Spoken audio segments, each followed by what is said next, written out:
Segala puji bagi Allah Jalla Jalaluh Rabbil Alamin, Rabb alam semesta, yang menciptakan kita, memberikan rizki kepada kita, menurunkan aturannya untuk kita, memberikan petunjuknya agar kita tidak tersesat dalam perjalanan pulang menuju ke surga Allah Azza wa Jalla.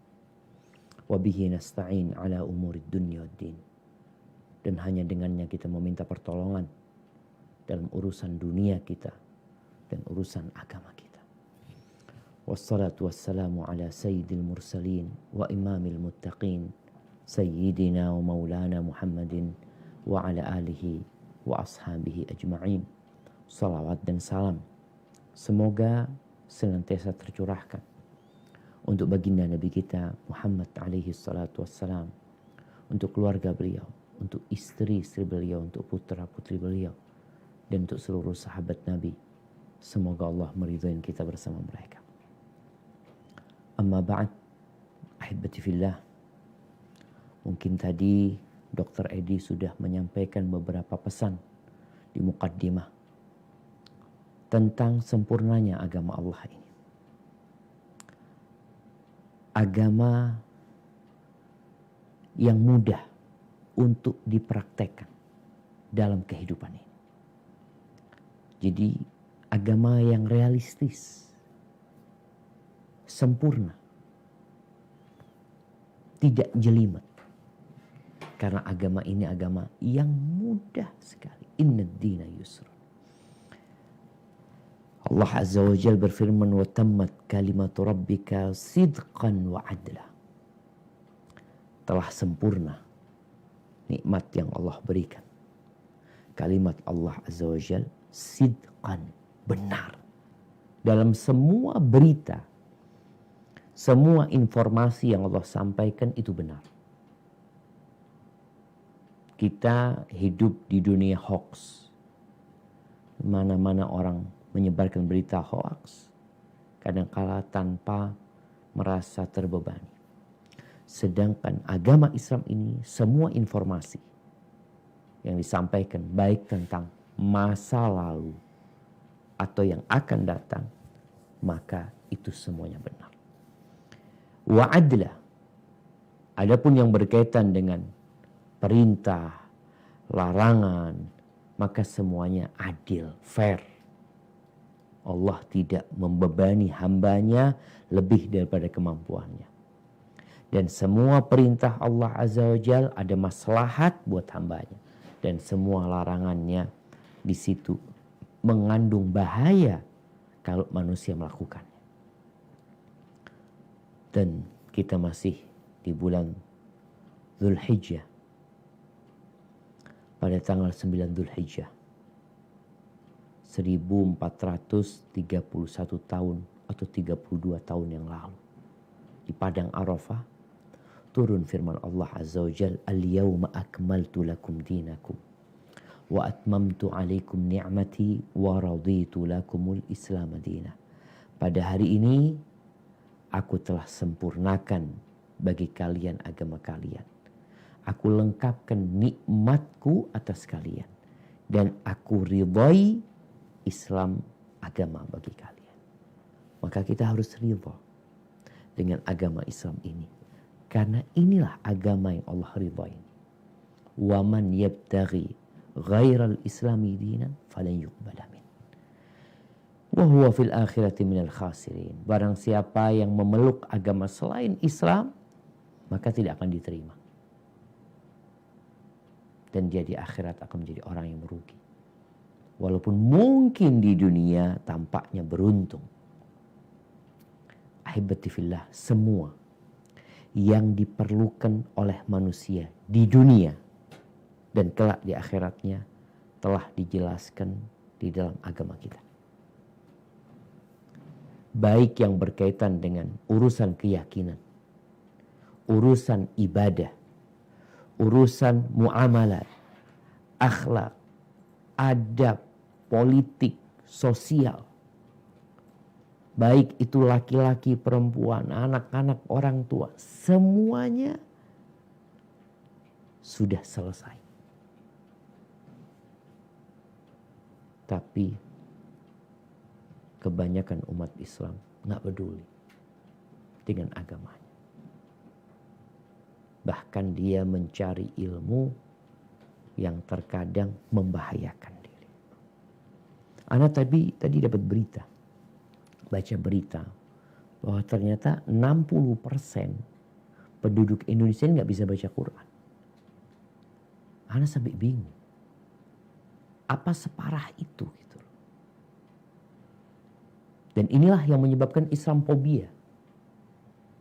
Ketika nggak bisa baca Quran, dan yang baca Quran nggak paham dengan isi Al-Quran. Ahibati fillah, di surat An-Nahl ayat 89. Allah berfirman. Apa kata Allah Azza wa Jalla tentang Al-Quran yang Allah turunkan sebagai pedoman hidup kita?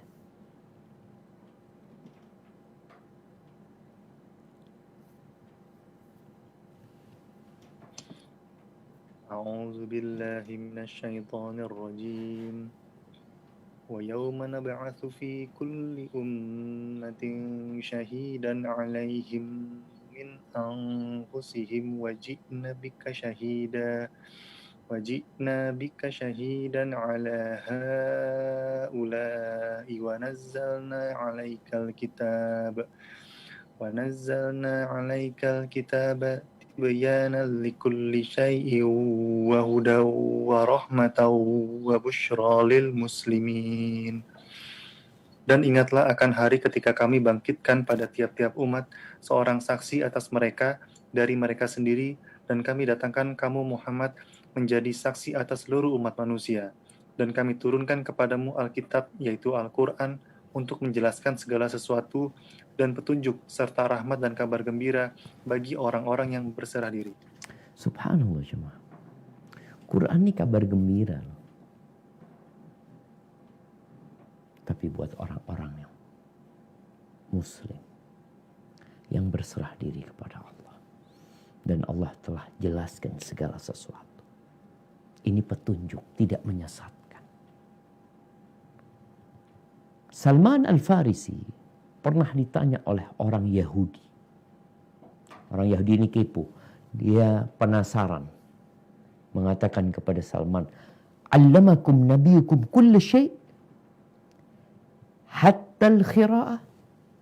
Apakah nabi kalian mengajarkan kepada kalian segala sesuatu sampai tata cara BAB? Qala ajal. Kata Salman, iya.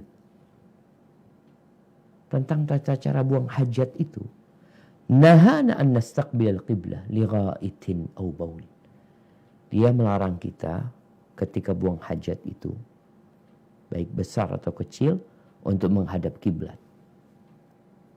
Aw an nastanjiya bil yamin. Dia juga melarang kita untuk cebok dengan tangan kanan, nggak boleh.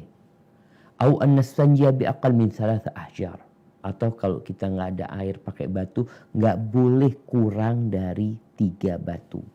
Au an nastanjiya bi raji'in au azam. Kita juga dilarang untuk membersihkan kotoran kita dengan kotoran binatang atau dengan tulang.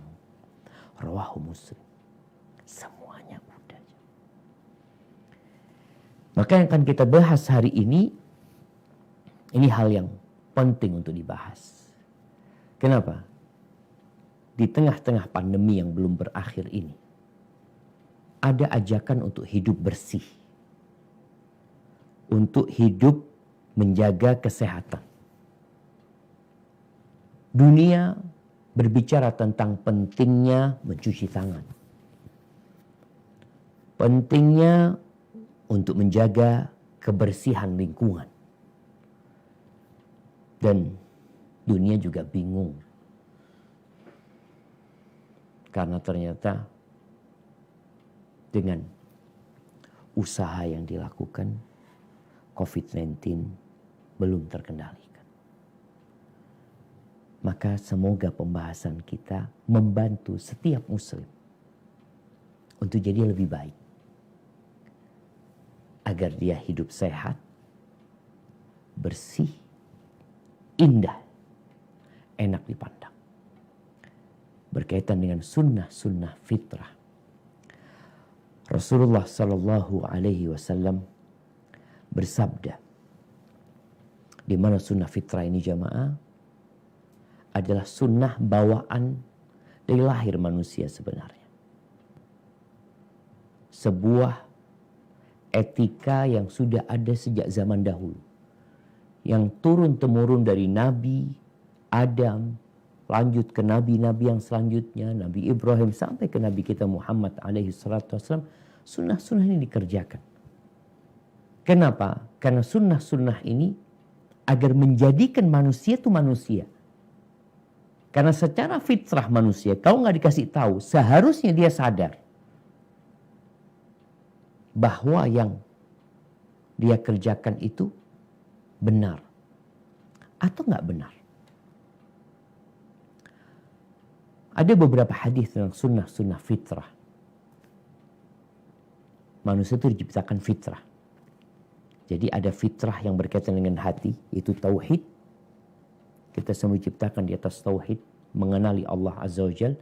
Ada fitrah yang berkaitan dengan tubuh kita, dengan penampilan kita. Ini yang akan kita bahas. Dalam hadis Abu Hurairah radhiyallahu taala anhu, Rasulullah sallallahu alaihi wasallam bersabda, "Al-fitratu khamsun."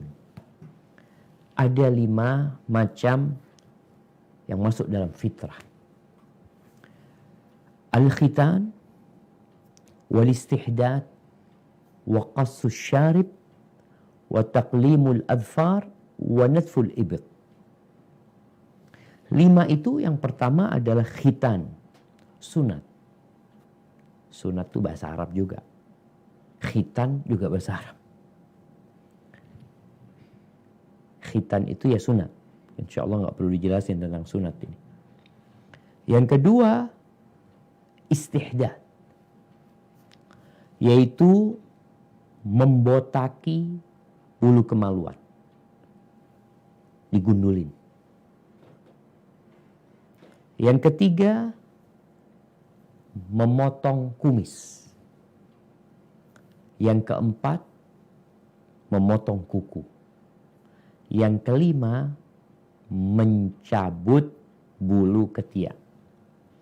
Ini hadis diriwayatkan Imam Bukhari dan Muslim. Tapi di hadis lainnya, hadis Aisyah radhiyallahu taala anha, Nabi menyebutkan fitrah yang lainnya. Artinya di antara fitrah itu tadi 5, tapi di hadis Aisyah beliau sebutkan 10.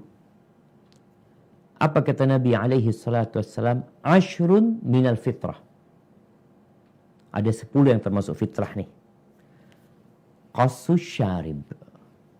Yang pertama, memotong atau menggunting kumis.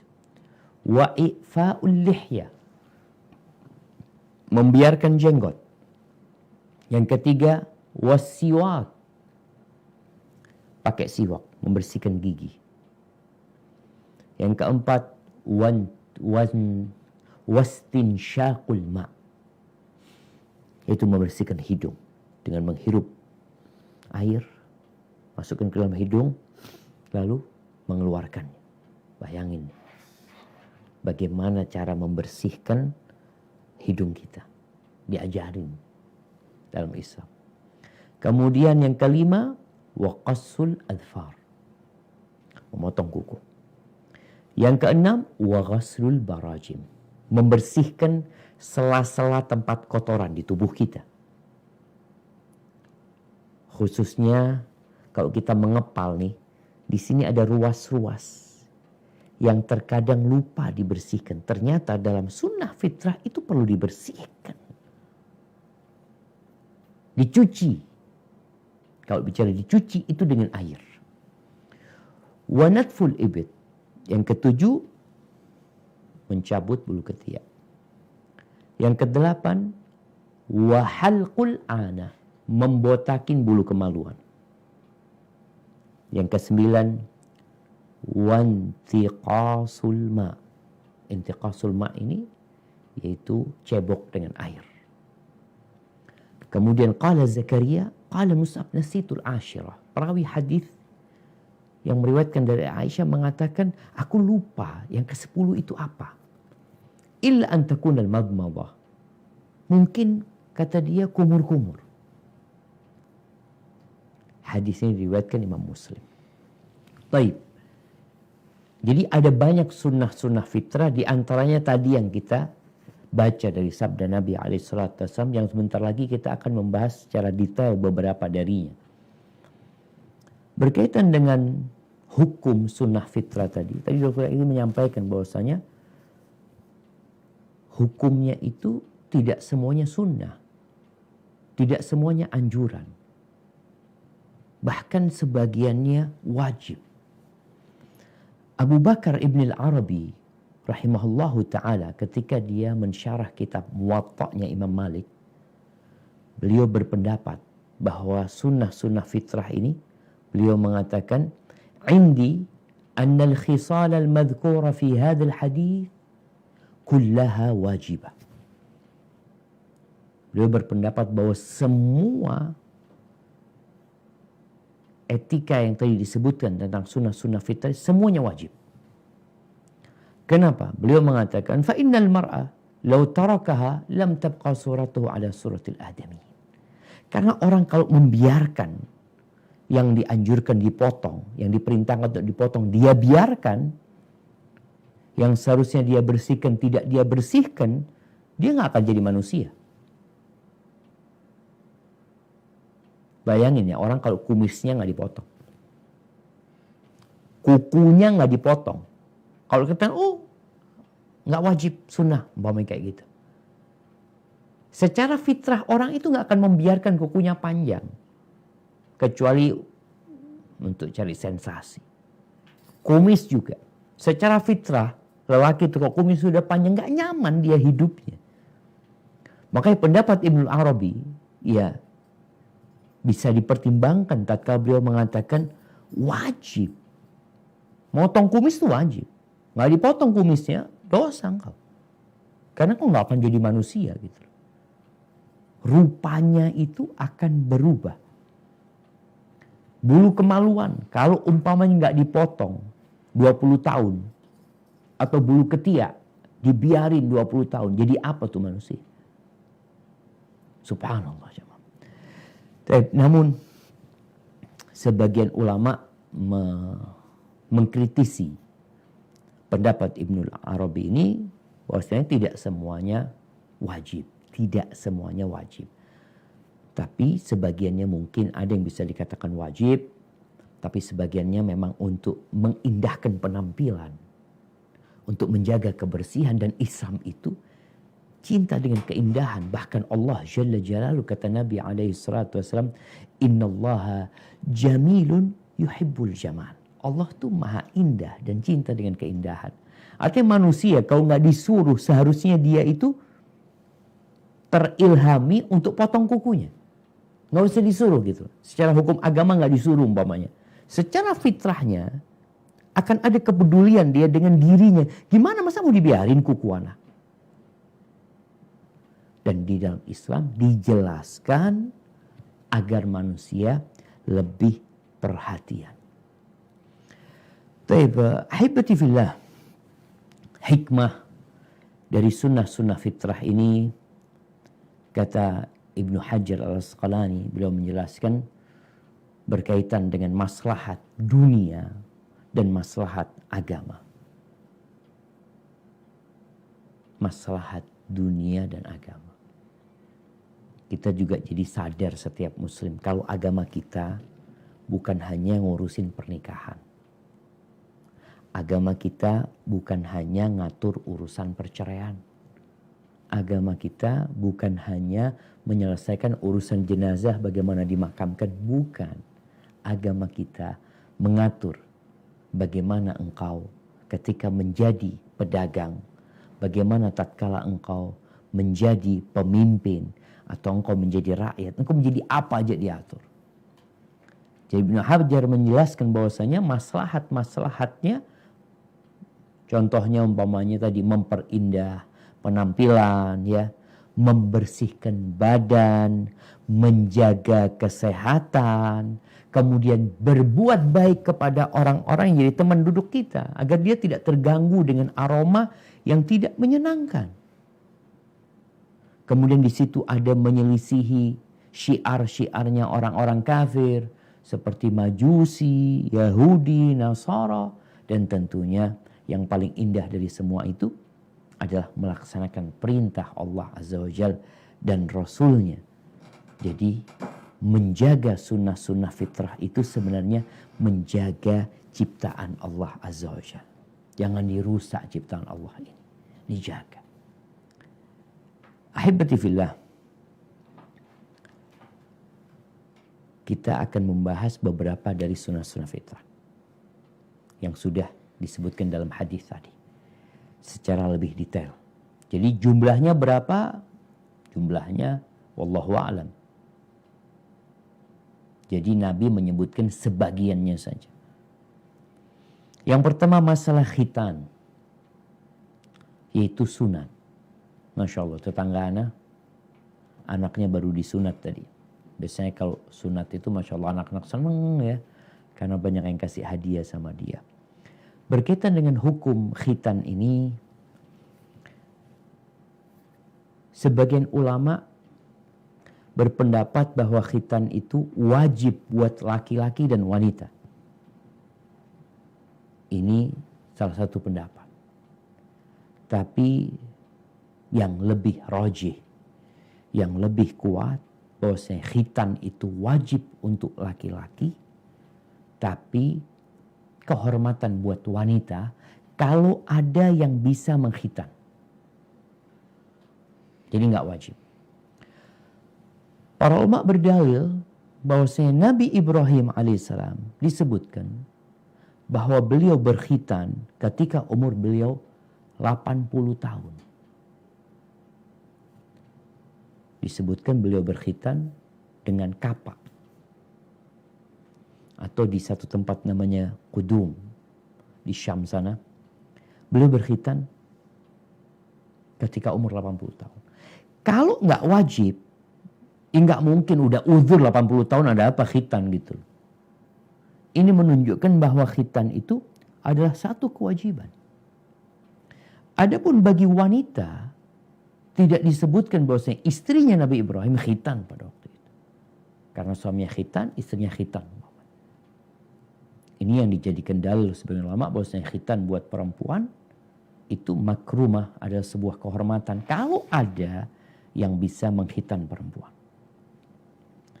Kemudian ahibati fillah, Nabi Ibrahim alaihissalam itu melaksanakan semua ujian yang Allah berikan kepadanya. Nanti kalau kita baca surat Al-Baqarah ayat 124, Allah mengatakan wa idzibtala Ibrahim rabbuhu bikalimatin fa'atammahun. Ketika Allah memberikan bala ujian kepada Nabi Ibrahim dan Nabi Ibrahim itu menyempurnakan ujian tersebut. Semua ujian, baik yang besar atau yang kecil, Nabi Ibrahim melaksanakan. Jadi kesibukan beliau dengan hal-hal yang besar berkaitan dengan berdakwah kepada tauhid, ya, memerangi para pelaku kesyirikan, itu tidak membuat beliau lupa dengan yang kecil-kecil. Seperti sunnah-sunnah fitrah. Beliau nggak lupa dengan memotong kukunya. Beliau tidak lupa dengan mengkhitan. Beliau tidak lupa dengan membotakin bulu kemaluannya. Beliau tidak lupa dengan mencabut bulu ketiaknya. Beliau tidak lupa untuk merapikan kumisnya. Alaihissalam. Jadi bicara khitan ini, pendapat yang lebih rajih bahwasanya buat laki-laki wajib, buat perempuan itu kehormatan. Kalau ada yang bisa mengkhitan. Baik. Yang kedua, istinja. Istinja ini cebok dengan air. Umat Islam sejak 1400 tahun yang lalu itu telah mengarahkan pemeluknya untuk cebok dengan air.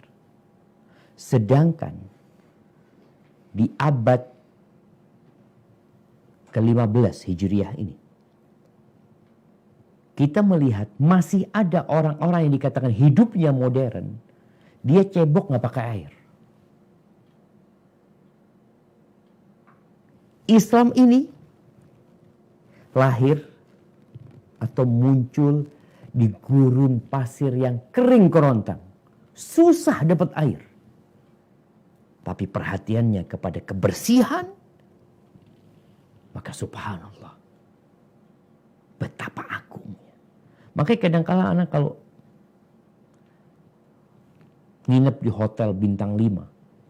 Hotel Masya Allah bagus sekali hotelnya nih. Ketika kita masuk ke toilet bingung sudah. Nggak ada keran air. Semprotan air nggak ada. Katanya modern. Gimana mau bersih? Kalau bicara boleh, dalam Islam boleh. Pakai tisu boleh, pakai batu boleh. Tapi yang termasuk sunnah fitrah, membersihkan dengan air. Air itu susah, di Arab sana susah air. Tapi ternyata itu dianjurkan. Ada kisah di Eropa sana tentang bagaimana seorang tukang cuci baju pemain bola masuk Islam. Itu heran. Di antara semua pemain bola, kita tahu ya pemain bola di Perancis di mana itu, ada yang muslim. Yang dia heran, kenapa celananya punya pemain muslim ini nggak bau? Nggak ada aroma anyir tuh nggak ada. Dia penasaran. Kalau pemain yang lain jangan ditanya. Celananya udah jangan ditanya. Amis mungkin baunya. Pesing ya.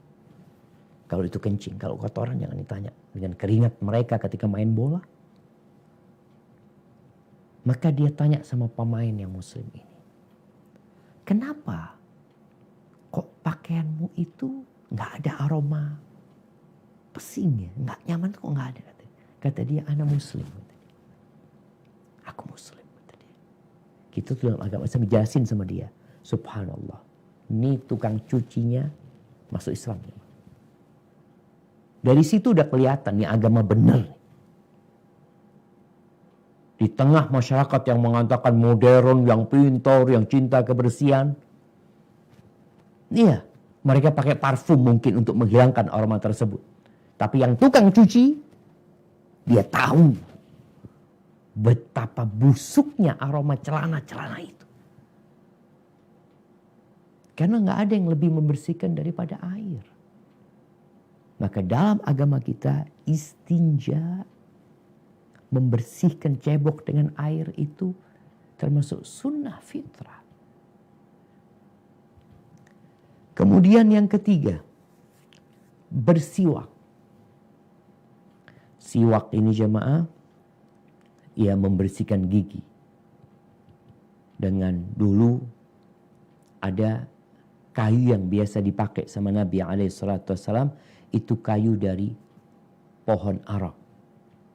Disebutkan di beberapa kitab fikih bahwasanya dianjurkan siwak itu dengan dahan yang basah, yang nggak kering, supaya nggak berantakan kalau dibuat bersihin gigi kita. Subhanallah, Nabi SAW bersiwak dengan pohon arak. Makanya dari dulu anak itu punya keinginan ada teman-teman yang mungkin ya kuliah di pertanian, perkebunan, apalah di dunia tumbuh-tumbuhan ini, untuk dapat menemukan kayu yang dapat digunakan, dahan yang dapat digunakan untuk membersihkan gigi kita. Ini kalau bicara ekonomi, ini tentunya akan lebih membantu ya ekonomi orang-orang yang nggak punya ya. Kalau dia harus beli pasta gigi, dia harus beli sikat gigi, yang mana nanti ya tetap dia akan dibuang, akan diganti. Tapi kalau bisa menemukan, Masya Allah, di Arab itu ada namanya pohon arak yang biasa dipakai sama Nabi SAW. Tapi bukan harus pakai itu. Jadi menggosok gigi itu yang penting gigi itu bersih. Dulu kita waktu SD itu diajarin gosok gigi pakai batu bata. Jadi batu bata tuh ditumbuk, ringin, nah ditumbuknya terus campur sama air, terus kalau di tangan. Karena sebagian ulama mengatakan, bolehkah kita bersiwak dengan tangan kita? Sebagian mengatakan, kalau tangannya kasar nggak apa-apa gitu loh. Jadi kotoran itu ikut. Tapi kalau enggak, nggak akan bersih. Maka ternyata orang-orang di Indonesia dulu pakai itu, enggak pakai areng ya. Itu digunakan untuk membersihkan gigi. Tapi sekarang alhamdulillah sudah ada sikat gigi. Namun tidak harus pakai sikat gigi. Banyak pilihan gitu. Salah satunya tadi dahan. Yang kalau kita lihat Rasulullah SAW sangat menekankan urusan siwak ini.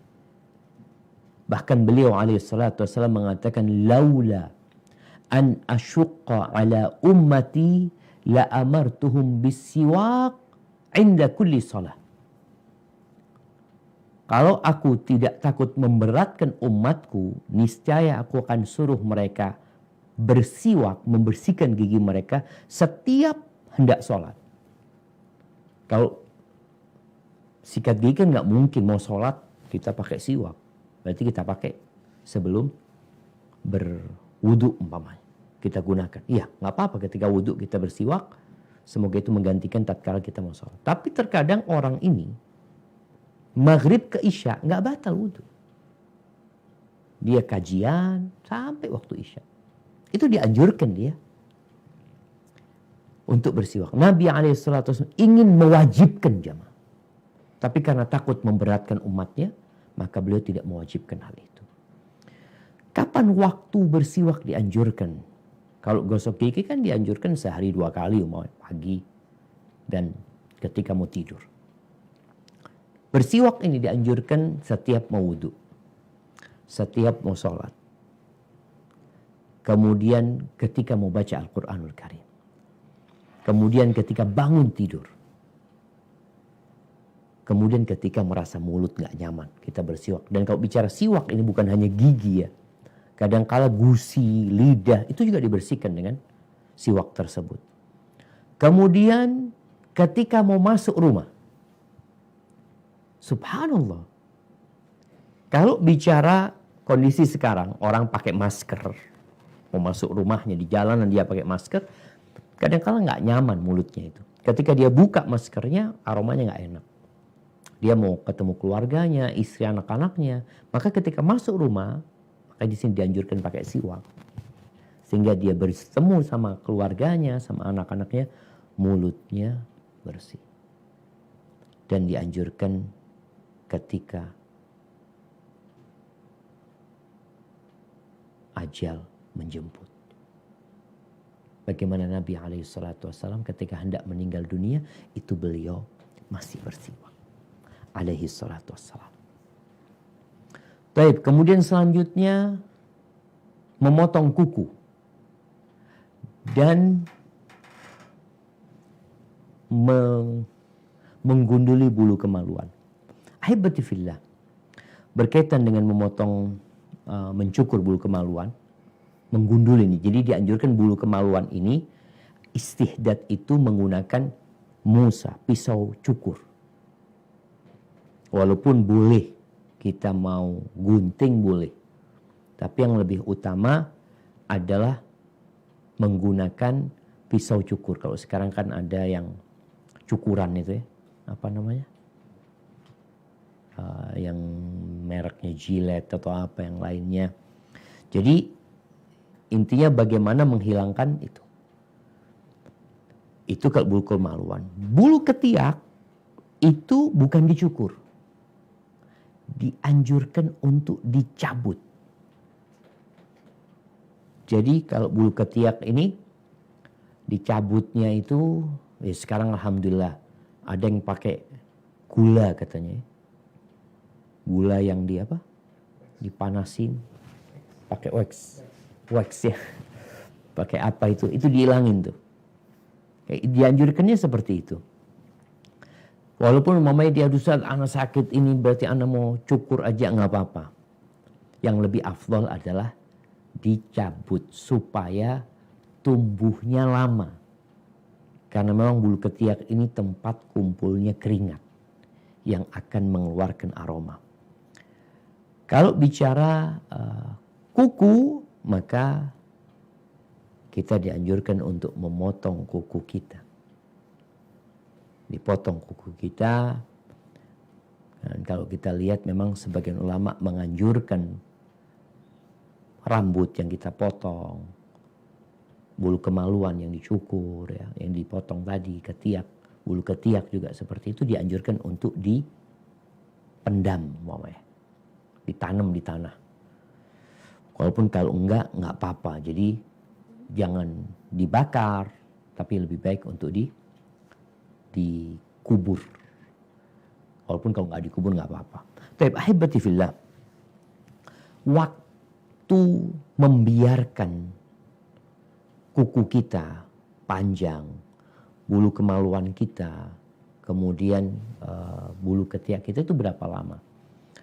Ada hadis Nabi alaihi salatu wassalam di dalam riwayat Imam Muslim bahwa beliau memberikan waktu arba'ina yauman, 40 hari. Jadi setelah 40 hari sudah harus dipotong. Adapun ada riwayat-riwayat mengatakan dipotong tiap hari Jumat umpamanya, tiap hari ini, hari itu. Riwayat-riwayat itu dhaif. Yang sahih adalah batas maksimalnya 40 hari. Setelah 40 hari udah dipotong. Bulu kemaluan juga dipotong. Bulu ketiak juga seperti itu.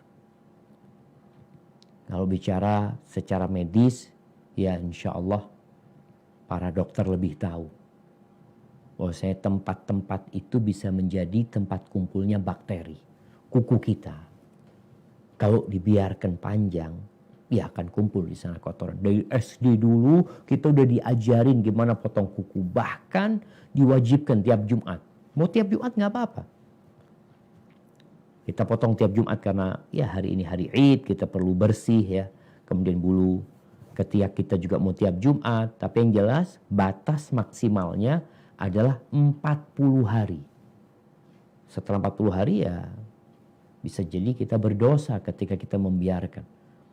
Dan juga akan menyebabkan ya banyak kuman berkumpul di sana yang akan mendatangkan penyakit. Berkaitan dengan potong kuku ini sebagian ulama menjelaskan kalau sedang safar atau sedang peperangan maka dianjurkan kukunya untuk nggak dihabisin.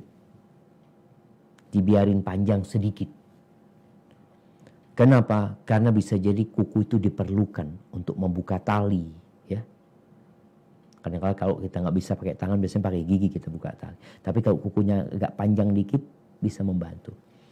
Dan juga ada riwayat dari Umar bin Khattab radhiyallahu anhu yang mengatakan wafirul adfar fi ardil adu fa innahu silah. Kalian panjangin kuku kalian di tanah musuh. Karena itu juga dapat menjadi senjata. Jadi memanjangkannya karena kebutuhan. Bukan karena karena nggak peduli dengan kesehatan. Jadi perempuan-perempuan mau panjangin kukunya umpamanya, ya ingat 40 hari setelah itu potong. Nanti panjang lagi itu kuku. Kemudian fitrah selanjutnya memotong atau menggunting kumis. Wa qassu syarib. Kumis ini ada kaitannya dengan jenggot. Karena dua-duanya adalah bulu yang tumbuh di wajah. Ada hadis yang menyebutkan u'ful liha wahfus syawarib.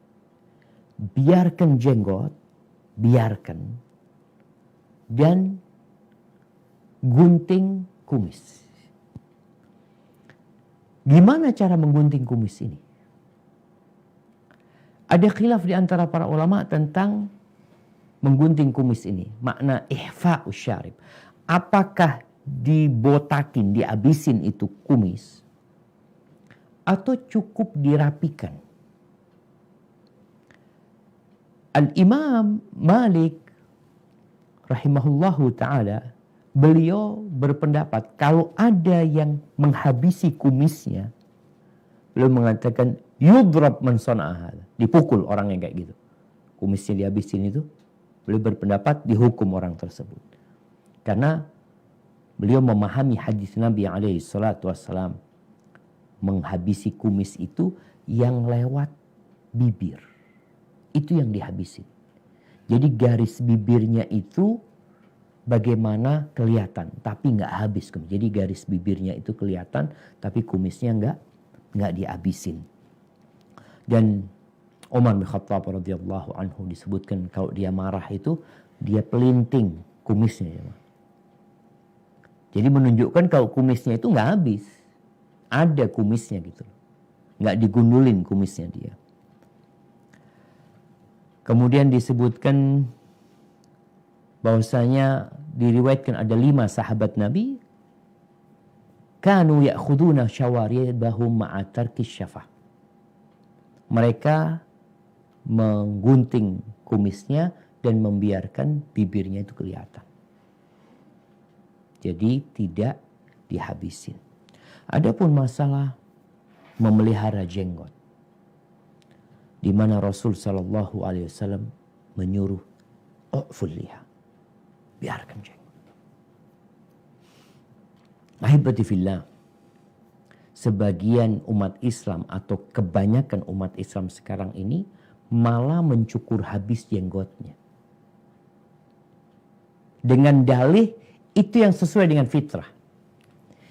Itu yang lebih mengindahkan penampilan. Itu yang lebih bersih. Itu yang lebih tampan. Tapi kalau sudah pemain bola panjangin jenggotnya, artis panjangin jenggotnya, mereka panjangin jenggotnya juga. Terus yang benar yang mana? Kita lihat nih. Rasulullah SAW dan para nabi sebelum nabi semuanya berjenggot. Semuanya membiarkan jenggot mereka. Kenapa? Karena itu termasuk sunnah fitrah. Artinya sunnah yang sejak zaman dulu sudah. Mereka membiarkan jenggot. Apalagi Nabi SAW memerintahkan untuk membiarkan jenggot. Ahibati fillah. Para ulama berbincang tentang mencukur jenggot yang lebih dari satu genggam. Jadi jenggot itu setelah 1 genggam ini boleh dipotong. Setelah 1 genggam.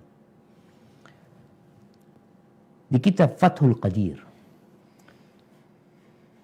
karya Ibnul Hammam Al-Hanafi, dia mengatakan wa ammal akhdhu minha, adapun mengambil jenggot sebelum lewat 1 genggam, kama yaf'aluhu ba'dul magharibah, sebagaimana dilakukan oleh sebagian orang dari Maroko, dari daerah Maghrib sana, wa mukhannatsatur rijal, dan kumpulan laki-laki yang bencong, katanya beliau, falam yubihu ahad. Beliau mengatakan nggak ada yang membolehkan hal itu. Maka dalam mazhab Hanafi mereka mengharamkan mencukur jenggot. Kemudian kalau kita lihat ulama yang lainnya dari kalangan Maliki juga mereka berpendapat tentang dilarangnya mencukur jenggot. Kemudian dari kalangan Hambali, jadi jumhur ulama itu melarang untuk mencukur jenggot. Dan ini juga pendapat sebagian ulama Syafi'i. Walaupun sebagian ulama Syafi'i akhir-akhir ini mereka berpendapat bahwasanya makruh saja. Tapi ingat, jumhur ulama mereka berpendapat bahwasanya haram mencukur jenggot. Dari 3 madhab plus di madhab Syafi'i sendiri, bahkan sebagian ulama Syafi'iyah dengan tegas mereka menguatkan pendapat Imam Syafi'i bahwa nasnya mengatakan nggak boleh mencukur jenggot. Rasul sallallahu alaihi wasallam bersabda dalam hadis riwayat Imam Bukhari dan Muslim, khaliful musyrikin, kalian selisih orang-orang musyrik. Waffirul liha wa ahfus syawarib. Biarkan jenggot kalian. Kalau mau cukur, kumisnya yang dicukur, bukan jenggotnya yang dicukur. Sebagian orang kumisnya dipelihara, jenggotnya dicukur. menyelisihi sunnah. Kumis yang seharusnya dicukur, dia biarin. Jenggot yang seharusnya dia pelihara, dia cukur. Itu hadis Imam Rawahul Bukhari dan Muslim. Kemudian di riwayat Imam Muslim, Rasul SAW mengatakan juzus syawarib wa arkhul liha. Juzus syawarib. Kumis itu dihabisin. Dan pelihara jenggot. Khaliful majus. Kalian jangan sama dengan orang-orang majusi. Jadi seorang mukmin kalau dia nggak memikirkan khilaf antara para udahlah, sebagian ulama mungkin ada sedikit ulama yang mengatakan makruh hukum mencukurnya. Nggak ada yang membolehkan jemaah. Ingat, tidak ada satupun ulama dari 4 mazhab yang membolehkan mencukur jenggot. Semuanya melarang. 3 mazhab, Hanafi, Maliki, Hambali, plus sebagian Syafi'i, mereka menyebutkan larangan itu sampai tingkatan haram. Sebagian mazhab Syafi'i yang akhir-akhir, mereka berpendapat makruh saja. Jadi ingat, tidak ada yang membolehkan. Mereka ketika membahas masalah jenggot ini di kitab-kitab fikih itu, bukan akhirnya menyuruh kita nyukur jenggot. Enggak, tetap jangan dicukur jenggotnya. Kenapa? Karena perintah Nabi SAW seharusnya kita laksanakan. Ya, kalau kita disuruh sama perusahaan pakai baju warna putih, kita pakai warna putih. Disuruh pakai warna hijau, kita pakai warna hijau. Cukurannya harus seperti ini, kita lakukan itu. Ini Nabi SAW yang menyuruh kita untuk memelihara jenggot dan mencukur kumis. Jadi ini termasuk sunnah fitrah. Ahibati fillah. Kita lihat ya, orang-orang dahulu, sampai di kalangan Yahudi, kalau bicara Yahudi, Nasrani, mereka sebenarnya kalau mengikuti kitab mereka, mereka akan membiarkan jenggot mereka. Kenapa? Karena bicara sunnah fitrah ini adalah sunnah yang sudah dari dahulu. Jadi para nabi semuanya berjenggot. Makanya orang Yahudi yang taat akan dibiarkan jenggotnya. Nasrani yang taat biasanya dia akan mengikuti bahwasanya dibiarkan jenggotnya. Kalau antum melihat orang-orang dahulu ya, coba lihat mungkin gambar atau foto presiden-presiden Amerika terdahulu. Siapa? George Washington ya. Siapa? Mereka biarkan jenggot, nggak malu gitu loh. Ini presiden, masa presiden biarin jenggotnya kotor lah, kata siapa?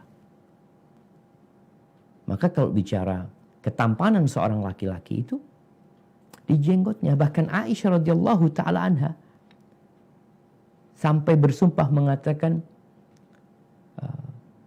Maha suci Allah, atau ucapan dia yang mengatakan tentang bagaimana Allah memperindah laki-laki dengan jenggot. Nah, kita lihat nih ya, itu Abraham Lincoln ya. Abraham Lincoln, mereka pakai jenggot, nggak ada masalah gitu loh jemaah.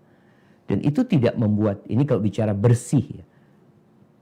Karena kita lihat beberapa aturan